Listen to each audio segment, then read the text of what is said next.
Perebutan suara capres di berbagai daerah semakin ketat. 3 wilayah yang jadi lumbung suara dengan jumlah pemilih terbesar yakni Jawa Barat, Jawa Timur, dan Jawa Tengah. Jawa Timur menjadi wilayah dengan jumlah pemilih terbanyak kedua di Pulau Jawa. Total jumlah pemilih di Jawa Timur sebanyak 31,3 juta orang.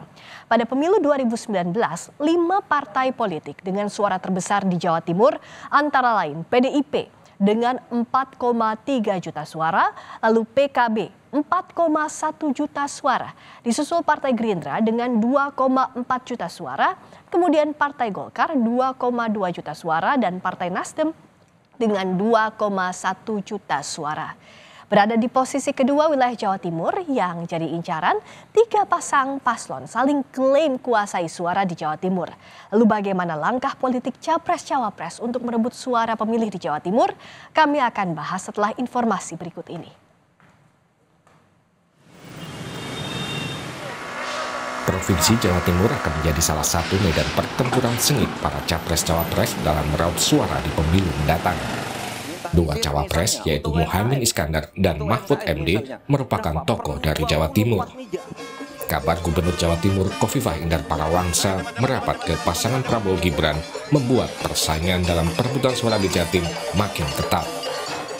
Saat ini Khofifah telah mendapat surat rekomendasi untuk maju di Pilgub Jawa Timur dari 4 partai pengusung Prabowo Gibran, yaitu Partai Gerindra, PAN, Demokrat, dan Partai Golkar.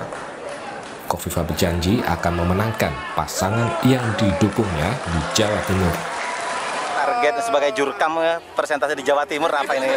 Terakhir Ibu mungkin ada berapa persen mungkin Ibu? Pokoknya menang. Bagaimana? Cawapres nomor urut 2 Gibran Raka Buming Raka belum mau berkomentar banyak soal Khofifah maupun peluang memenangi suara di Jawa Timur. Mas, kembali lagi tadi makasih ya. Khofifah tadi Mas mungkin ada komentar sedikit.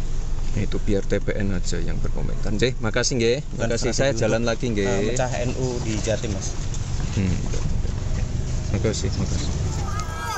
Sementara Capres nomor urut 1 Anies Baswedan tetap optimistis meraup suara di Jawa Timur. Insya Allah Jawa Timur dengan jejaring yang dimiliki PKB, Nasdem khususnya itu akan bisa menjangkau lebih banyak dan kami makin optimis dengan Jawa Timur. Senada dengan Anies, Capres nomor urut 3 Ganjar Pranowo juga yakin bisa meraih suara pemilih Jatim melalui sosok Mahfud MD. Tentu optimismenya agak berbeda dengan Jateng, tapi Jatim itu salah satu provinsi kedua yang menjadi potensi suara Ganjar Mahfud. Dan Pak Mahfud kan dari sana. Maka rasanya Pak Mahfud akan lebih banyak nanti berkeliling di Jawa Timur. Dan saya hakul yakin karena ketokohan Pak Mahfud, performance Pak Mahfud, relasi Pak Mahfud dengan Jawa Timur sangat kuat sekali. Ya. Berdasarkan survei Litbang Kompas, penguasaan wilayah Jawa Timur, Anies Muhaimin mencapai 10% di bulan Desember ini. Sedangkan Prabowo Gibran meningkat di angka 40,9%. Sementara Ganjar Mahfud di angka 18,6%. Pada pemilu 2019 lalu, PDIP meraih suara terbanyak di Jawa Timur, sekitar 4,3 juta suara, disusul PKB dan Gerindra. Jawa Timur merupakan provinsi dengan jumlah pemilih terbanyak kedua setelah Jawa Barat. Jumlah pemilih Jawa Timur mencapai 31,4 juta orang. Tim Liputan, Kompas TV.